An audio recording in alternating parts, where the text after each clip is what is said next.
Ian, talk to me about customer care in a state agency.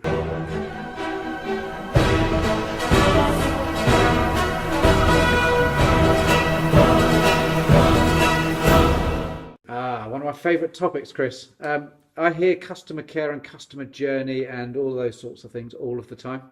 And so it is a rhetorical question. Actually, what is it? So my belief is customer journey that you hear is actually the process and that a person goes through. Yes. Which is very structural. Very structural. Technology can help deliver that, and great communication can help deliver that as well. But customer care is the interaction with the person, and it takes different forms. But the challenge is that my interpretation of customer care may be different to yours. So when you hear experts saying you've got to deliver good customer care, that has a myriad of different meanings, and that's the challenge. And of course, then there's regional variances, and I talk about regional variances a lot. Yes. And you talk about the needs of different customers have different needs and want different communication methods. And so there's no one silver bullet, other than this is the silver bullet, is you work to the highest common denominator and not the lowest. So you always seek to deliver the best service rather than the mediocre or the average. And that's a culture that's got to run through your business. Do you think estate agents are good at customer care? I think some are exceptionally good. So give me some examples of what good looks like. Good looks like that when the valuer goes on the valuation, they've already won the business because of the way that customer's been treated by all of the colleagues through all of the business up until that point. Good looks like... How would you do that? You train it in, you set standards and expectation, and you train people in, and you create a culture within your business of how you want every single interaction. So things like you ban the phrase "it's sold" or "it's let." You just ban it. You do not ever want to hear that in your business ever again. Why? Because we're going off on a tangent now, but as a business owner, I used to spend X hundreds of pounds on creating an opportunity, making that phone ring. Yes. Yeah, and if Yes. the phone rings and the neg says, "Oh, I'm ever so sorry that one's sold," the phone goes down at the other end. So it is the whiff and what's in it for me. A person will put down the phone as soon as the point of the conversation has ended. Okay. So if you ban, "Oh, I'm ever so sorry that one's sold," and that actually start to engage with the person and show some interest and show some sales techniques and training. So basic, but so It's really effective. basic. It's really basic, and you do those sorts of things, then you can transform your business. And that is actually coming back. That's what customer care is, because you're caring about the customer, taking their details, because you might be able to find them something else. Exactly right. And that home might not be right for them anyway. So assuming that it was the right thing for them.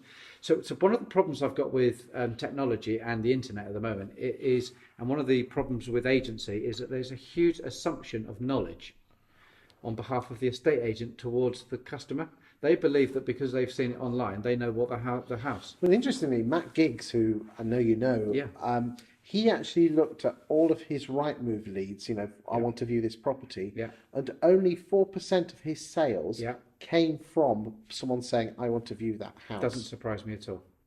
And so 4%. I mean, So that was good estate agency, meant that we were able to say, well, I'll find you something else. yeah. And actually, so Rightmove is a great platform. Great platform that creates opportunity, but that's what it creates. It creates opportunity. Because this is good news for high street agents.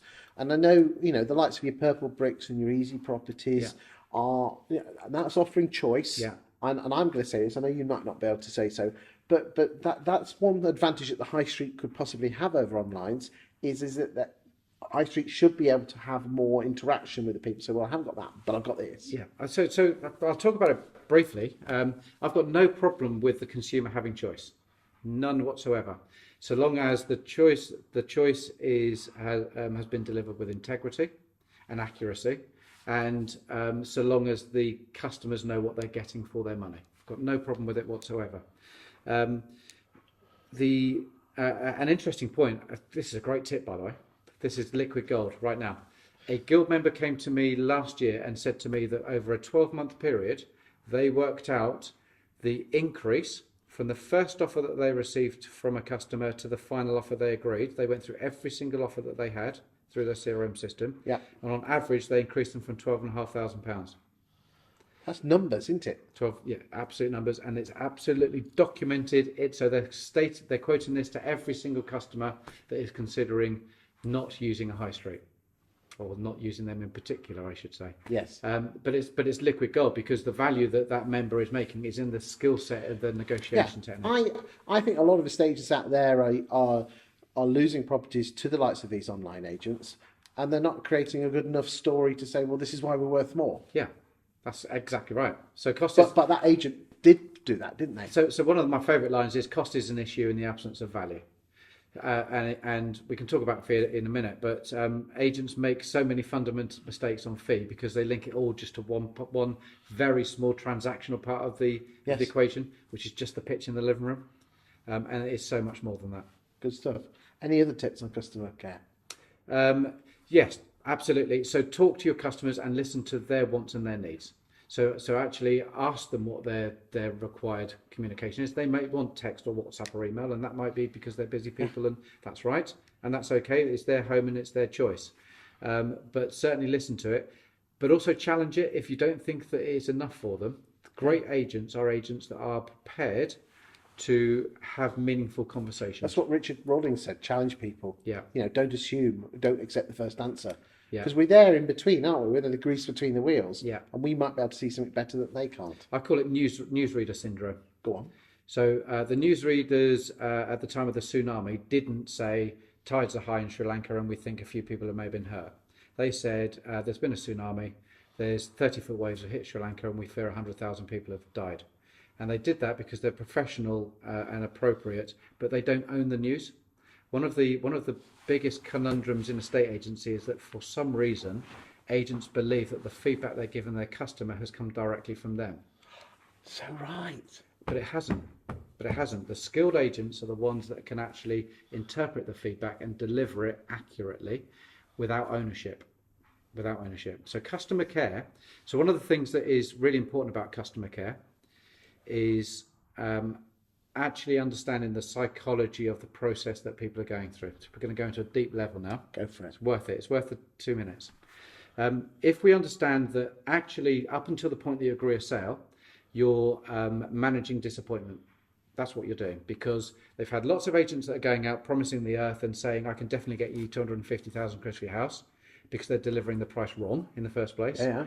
So it's about managing expectation. So you use words that are appropriate, because you know at some point you might have to have a conversation that's quite difficult. So you use the right words.